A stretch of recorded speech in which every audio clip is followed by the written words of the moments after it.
Welcome to Wednesday, October 18th, 2023, your day weather podcast brought to you by Cowboy State Daily, Wyoming's only daily newspaper. Subscribe to their daily digital email newsletter by subscribing at cowboystatedaily.com.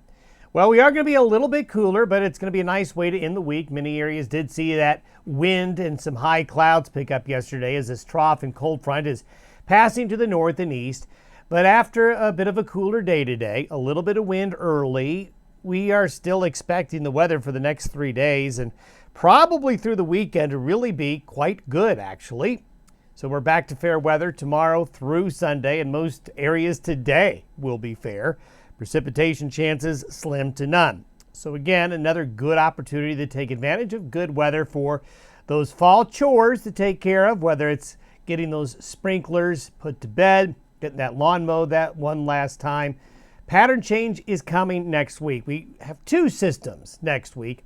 We have a generally weak system coming in Monday and Tuesday that'll spread some showers into the Pacific Northwest, into central and northern California, into the interior west, and areas west of the Divide especially, and it will cool us off. But that first system is really not a major one.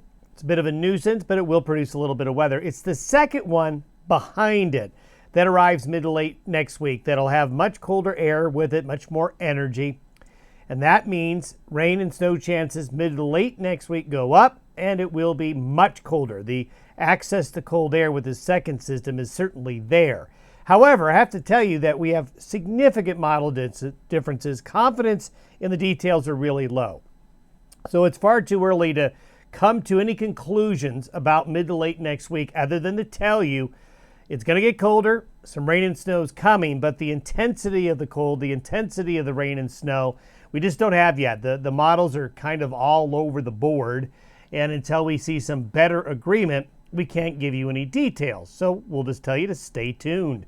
What a shot here from Twin Lakes, Colorado, from Dave. A beautiful shot there. Look at those calm waters and that reflection with the snow on the mountains and some fall color there. Still some great shots coming on in. Speaking of photos, here's the satellite image. A couple of things to point out. Here's the upper level low and that trough that's gone up over and around us, headed to the upper Midwest. That'll make for some breezy conditions. This is some low cloudiness here in eastern Montana and western areas of the Dakotas on the backside of that system. But you can see all the clear skies elsewhere here across the west. This is Norma, Tropical Storm Norma. I'm bringing this up, Norma here, because we may see a situation where what's left of Norma is drawn up to the northeast next week. That could be a factor in how everything comes together. But elsewhere, a fairly quiet stretch of weather. So there it is in the 500 millibar chart over southwest Minnesota this morning. Heading away from us, this high pressure ridge is going to expand and grow, giving fair weather from the west coast into the Intermountain West from today through Sunday. So looking good, not a lot going on. But as I mentioned, windy, especially through morning. These are the wind gusts up through noon today. So across Nebraska, South Dakota, into northeast Colorado here, we have an area of some very brisk northwest winds coming from the northwest to the southeast. But you'll see the winds diminishing as the day wears on, as that system pulls away. Elsewhere across the west, look at that west of the Divide, barely any wind going on today. And yeah, even though a cold front's coming through, these are our high temperatures today. Not bad for October 18th at all. So really not a lot of cold with this trough. As we get to the weekend, there's this broad area of high pressure overhead. We have a little ripple coming through, mainly to produce some high and mid-level cloudiness, and that's about all. Here's Monday, Tuesday system sliding south and east into the Pacific Northwest and the far west.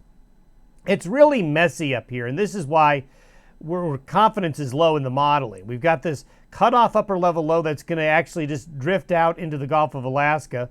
This system right here is going to connect with this blue area. That blue area is a lot of real cold air that's building up northwest of Hudson Bay. And it's this system and how it evolves is what is going to be the player with next week's weather. So this low, this is by Sunday morning, starts to affect the Pacific Northwest. And by Monday morning, slips down into central areas of Nevada, and it is not a major system, but it is going to produce some showers. Here's what's left of Norma. The upper level winds ahead of it will draw some moisture into the region.